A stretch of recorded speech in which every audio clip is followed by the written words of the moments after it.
Орой минь хүргэе. Гадаад харилцааны сайд Бат цэцгийн урилгаар Америкийн нэгдсэн улсын төрийн нарийн бичгийн дарга Энтони Блинкен Монгол улсад албан ёсны айлчлал хийлээ.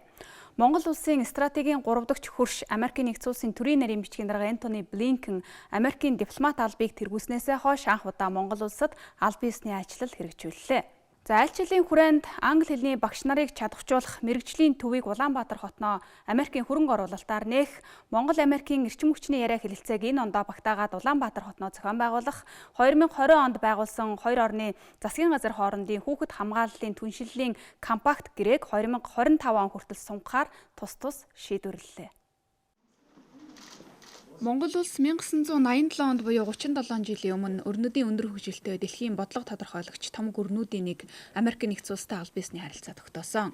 Үүнээс хойш хоёр талын харилцаа тасралтгүй өргөжин хөгжсөөр 2019 онд стратегийн түншлэл, 2023 онд стратегийн 3 дахь хөршийн түншлэлд хүрсэн.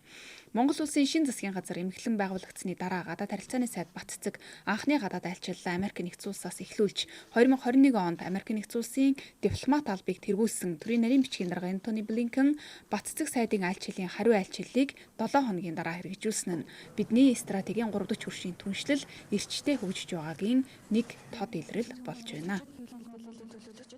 За Монгол улс 3 дахь хөршийн бодлогод Америкийн нэгдсэн улс тэргүүлэх байр суурь эзэлдэг. Энэ хүрээнд манай хоёр орны улс төрийн харилцаа болон 2-3 талт механизмуудаар улам бүр бэхжиж, бүс нутаг олон улсын тавцанд хамтын ажиллагааг гүнзгийрч Америкийн нэгдсэн улс нь өнөөдөр Монгол улсын дотны анд стратегийн түнш болоод байна.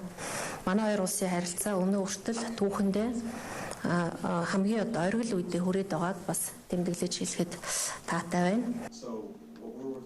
Монгол улс бол энэ бүс нутгийн чухал түнш гэдгийг онцлон тэмдэглэж байна.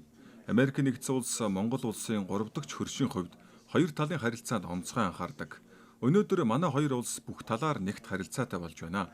Бид эдийн засгийн замын зураглал гаргаж, нийлүүлэлтийн сүлжээ болон эдийн засгийн хамааралтай байдлыг бууруулах, ажлын байрыг шинээр бий болгоход хамтран ажиллах болно. Бид өдөр бүр Америк-Монголын харилцааг шин шатанд гарч буйг харж байна. Монгол улс англи хэлийг албан ёсны хоёр дахь хэл болгосонтой холбогдуулан англи хэлний багш нарын ур чадварыг дээшлүүлэх, илүү мэрэгшүүлэх, ахлах болон ихтэй сургуулиудад англи хэл заах багш хүний нөөцийг бэлтгэхэд Америкийн засгийн газраас хөрөнгө оруулахар болж байна. Мөн хүүхдийн эрүүл аюулгүй амьдрах орчныг бүрдүүлэхэд Монгол улсын стратегийн 3 дахь хөрш түнш Америкийн нэгдсэн улс 1 сая Америк долларын хөрөнгө оруулалт хийхээр айлчлалын хүрээнд шийдвэрлэлээ. За Америкийн нэгдсэн улсын талаас олон компани аж ахуйн нэгж Монгол улсад хөрөнгө оруулах сонирхолтойгоо илэрхийлж, за биелэн байгаагаа бас төрийн нарийн бичгийн даргаар дамжуулж мэдгдсэнд их таатай байна. Америкийн нэгдсэн улсын зүгээс эхний ээлжинд англи хэлний сургалтын төвийг байгуулахаар болсон шийдвэрээ бас дуулгалаа. Энэ төвийг бид Их Британи, Австрали, Канада болон Google-тэй хамтран хэрэгжүүлнэ. Энэ төслийг монголчууд өөрсдөө удирдаж, хамтран ажиллаж авч явах болно. Монгол улс 35 жилийн өмнө сонгуул зохион байгуулж ардчлалын төлөө саналаа өгсөн түүхтэй. Бид ардчлалыг илүү бэхжүүлэхэд нь дэмжинэ.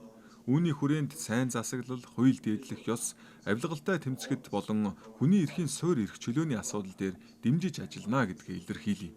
Иймд эх жилүүдэд хүүхдийн эрүүл аюулгүй амьдрах орчныг бүрдүүлэх зорилгоор 1 сая Америк долларын хөрөнгө оруулалт хийнэ. Эдийн засгийн тогтвортой байдал, аюулгүй байдлыг нэмэгдүүлэх нь Монгол-Америкийн хамтын тэргүүлэх чиглэл төдийгүй стратегийн 3 дахь хөршийн түншлэлийн гол тулгуур нь. Одоогоор цэвэр эрчим хүч, чухал ашигт малтмал, хүнсний аюулгүй байдал, дижитал эдийн засаг зэрэг харилцсан сонирхсан салбартаа хамтын ажиллагаа үргэлжилж байгаа. Цаашид сэргээгдэх эрчим хүч, ногоон технологийн салбарт хөрөнгө оруулахад Америкийн нэгдсэн улс онцгойлон анхаарч байна. Ингэхдээ Америкийн хөрөнгө оруулалт хувийн сектораараа дамжиж ордог учраас Монгол улс авилгаас ангид байх, хөрөнгө оруулах орчин нөхцөлийг сайн бүрдүүлэх шаардлагатай гэсэн байр суурийг төрийн нарийн бичгийн дарга Блинкен илэрхийллээ. 2023 оны мэдээлэлээс үзэхэд Америкийн нэгдсэн улсаас Монгол улсад оруулсан шууд хөрөнгө оруулалт 680 сая Америк долларын дүнтэй байна. Сая 7 дугаар сарын сүүлээр гадаад харилцааны сайдын Америк нэгдсэн улсад хийсэн аль биесний ажлын хүрээнд гарын үсэг зурсан стратегийн 3 дахь хөршийн түншлэлийн эдийн засгийн хамтын ажиллагааны замын зурлал нь хоёр орны худалдаа эдийн засгийн харилцааг эрчимжүүлэх, Америкийн хөрөнгө оруулалтыг Монгол улсад нэмэгдүүлэх хамтын зорилттой урагшлуулахад чиглэсэн юм а. Стратегийн хэлэлцээгээр яригдсан нэг чухал сэдв нь Монгол улсын эрчим хүчний аюулгүй байдал, эдийн засгийн тогтвортой байдлыг хангах чиглэлд хамтын ажиллагааг өргөжүүлэх тухай асуудал байсан юм а. Энэ хүрээнд Монгол улс Америкийн эрчим хүчний яриа хэлэлцээг энэ онд Улаанбаатар хотноо зохион байгуулахаар тохирлоо. Америк Монгол улсын эрчим хүчний аюулгүй байдал, эдийн засгийн тогтвортой байдлаа хангахад хувийн салбараар дамжуулан хөрөнгө оруулалт хийх замаар дэмжлэг үзүүлэх сонирхолтой байна. Гэхдээ Монгол улс хөрөнгө оруулалтын орчин, хууль эрх зүйн зохицуулалтаа сайжруулах шаардлагатай байна. Бидний түншлэл өдөр ирэх тусам ахиж байна. Хэдхэн жилийн өмнөхтэй харьцуулахад Америк нэгдсэн улсаас Монгол руу чиглэсэн эдийн засгийн дэмжлэг, хөрөнгө оруулалт нэмэгдэж байгаа. Энэ нь Монгол улсыг өөрийнхөө гол салбарыг хөгжүүлэх, эдийн засгийн төсвөртэй байдлыг бий болгох, ажлын байр бий болгоход дэмжлэг болж байна. Одоо дараагийн шатанд яаж хамтрах вэ гэдэг нь чухал. Эрчим хүчний салбар сэргээгдэх эрчим хүч, чухал ашигт малтмалын салбарт хамтран ажиллах ихээхэн боломж бий. Ер нь манай хөрөнгө оруулалт хувийн сектороор дамжиж ордог учраас хөрөнгө оруулахад хувийн салбарын орчин нөхцөлийг сайн бүрдүүлэх шаардлагатай байдаг. Иймээс Монголын хөрөнгө оруулалтын орчныг хэрхэн сайжруулах вэ гэдэг талаар өнөөдөр хэлэлцлээ. Худалдаа эдийн засгийн хамтын ажиллагаагаа өргөжүүлэх, жинхэнэ бодит хамтлагийн ажиллагаануудыг эхлүүлэх, Америкийн хөрөнгө оруулагчдыг Монголд оруулж ирэх орчныг бүрдүүлэх үүднээс замын зураглал гэдэг баримт бичиг байгуулсан. За Америкийн нэгдсэн улсын хөрөнгө оруулалтыг аль болохоор богино хугацаанд олон салбарт оруулах чиглэлээр бол хамтарч ажиллаж байна.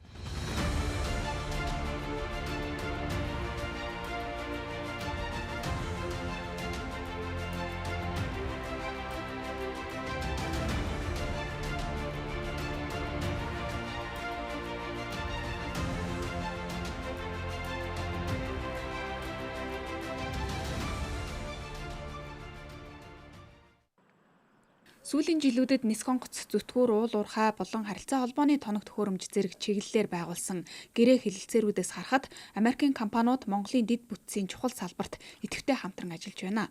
Тухайлбал хоёр улсын хооронд худалдаа эдийн засаг, бизнес, иргэд хоорондын харилцааг өргөжүүлэх зорилгоор байгуулсан нээлттэй тэнгэр хэлэлцээрийн хүрээнд одоогоор хоёр улсын хооронд шууд нислэг хийхээр хүлээгдэж байна. Шууд нислэг бол зүгээр гэрээ байгуулснаар шууд нисчдэг зүйл биш.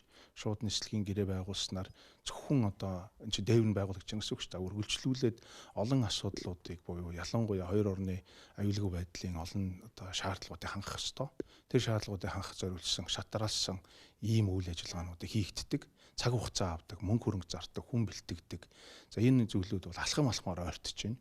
Аль болохоор бид нар хурдан эхлүүлэхээр ажиллаж байгаа. Америкийн төрийн нарийн бичгийн дарга Антони Блинкен айлчлалынхаа хүрээнд Монгол улсын ерөнхийлөгч Хүрэлцөх ерөнхий сайд оюун эрдэнэ нарт тус бараалгасан. Монгол улсын ерөнхийлөгч Америкийн төрийн нарийн бичгийн даргаыг хүлээж авч уулзахдаа Монгол улс Америкийн мянганы сорилтын корпорац хамтран хэрэгжүүлж байгаа 2 дахь компакт гэрээ Улаанбаатар хотын ус хангамжийн асуудлыг шийдвэрлэж, Монгол улсын эдийн засгийн тогтвортой хөгжлийг хангахад чухал ач холбогдолтой болохыг тэмдэглэж, компакт гэрээг хуваарийн дагуу амжилттай хэрэгжүүлэхийн төлөө тууштай байгаа гэдгээ нотоллоо. Мөн Монгол улсын ерөнхий сайд оюун эрдэнэ Америкийн төрийн нарийн бичгийн даргаыг хүлээн авч уулзах үедээ цаашид Америкийн нэгдсэн улсын эрдэс баялагын аюулгүй байдлын түншлэлийн санаачилгааны хүрээнд хамтарсан төсөл хөтөлбөр хэрэгжүүлэх, сансар судлал сэргээгдэх болон цэвэр эрчим хүчний салбарт үргэлжлүүлэн хамтын ажиллагаагаа хөгжүүлж, бодит үр дүнд хүрэхээр тохиролцсон байна. Монгол улс Аз Тэвдэх Америкийн нэгдсэн улсын чухал түншүүдийн нэг 8 жилийн дараа Монгол улсад хийсэн Америкийн нэгдсэн улсын төрийн нарийн бичгийн даргын айлчлал, стратегийн 3 дахь хөршийн түншлэл, хамтын ажиллагааг ахиулж, нэн чухал эрдэс баялаг, эрчим хүч, зам тээвэр, батлан хамгаалах, боловсрол, сансар судлал, цахим хөгжил, дэвшилтэт, технологи зэрэг шин чиглэлд харилцаа улам өргөжин тэлэхэд чухал төлөвлөц, өгөхүйц ач холбогдолтой болж байна. Тэгэхээр бол манай улсын гадаад бодлого гэдэг бол энэ хоёр хөршийн хооронд, хоёр хөрш ба 3 дахь хөршүүдийн хооронд тэнцвэрийг маш сайн барьж байна. Энэ нь Монгол улсын гадаад бодлого, Монгол улсын тусгаар тогтнолын бэхжилт, аюулгүй байдал, Монгол улсын хөгжил дэвшилт ач холбогдлоо өгч чадж байна гэдгийг харуулсан ийм айлчил болж байна. Америкийн нэгдсэн улсын төрийн нарийн бичгийн дарга Антони Блинкен за бараг л 7 хоногийн дараа Монгол улсад бас ингээд хоёр талаас ингээд айлчил хийж байгаа нэгдүгээр их тийм одоо түүхэн нөгөө талаас хоёр орны хувьд хоёр талаас хамтын ажиллагаа, эдийн засаг, улс төр гэдэг олон зүйлээр хамтран ажиллах их тийм асар өндөр сонирхол байна гэсэн ийм мессеж гэсэн үг. Америк Аз тивийн их газар номхон далайн бүс нутгийг хамруулсан чөлөөт нээлттэй хөгжин цэцгэлсэн энэтхэг номхон далайн бүс нутгийг бий болгох стратеги баримталж байгаа. Энэ тооны Блинкен Монгол улсад айлчлан ирэхээс өмнө Япон, Филиппин, Сингапур зэрэг Аз номхон далайн бүс нутаг дахь гол холбоотон түнш 5 улсад айлчилсан. Энэ бол Блинкний хувьд Америкийн дипломат албыг тэргүүлснээсээ хойш энэтхэг номхон далайн бүс нутагт хийж байгаа 18 дахь удаагийн айлчлал болсон юм а.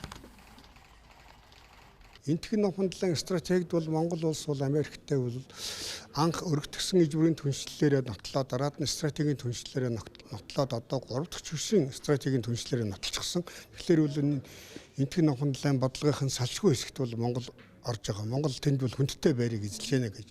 Айлчлах өрөөнд Монгол дэрж ийн гэдэг чинь Монгол бол манай ач холбогдолтой чухал түнш шүү, чухал түнш хөрш улс шүү гэдгээл дэлхийд дагд нотлон харуулж чадж байна да. Америкийн дипломат албаны тэргүүн Энтони Блинкний айлчлал Америк нэгдсэн улсаас төрийн нарийн бичгийн даргын төвшөнд Монгол улсад 2016 оноос хойш 8 жилийн дараа хэрэгжүүлсэн анхны айлчлал байсан. Монгол улс Америктай 1987 онд дипломат харилцаа тогтоосноос хойш Америкаас төрийн нарийн бичгийн даргын төвшөнд 1990, 1991, 98, 2005, 2012, 2016 онуудад тус айлчилж байсан юм а. Америкийн төрийн нарийн бичгийн даргын төвшөнд Монгол улсад 8 жилийн дараа хэрэгжүүлсэн энэ айлчлалаас гадаад бодлого талдаа юу үлдэх вэ гэд харахаар Америк эдийн засгийн дэмжлэг хөрөнгө оруулалтаа нэмэгдүүлэх замаар Монгол улсын эдийн засгийн төсвөртэй аюулгүй байдлыг хангахад дэмжлэг үзүүлэх юм байна.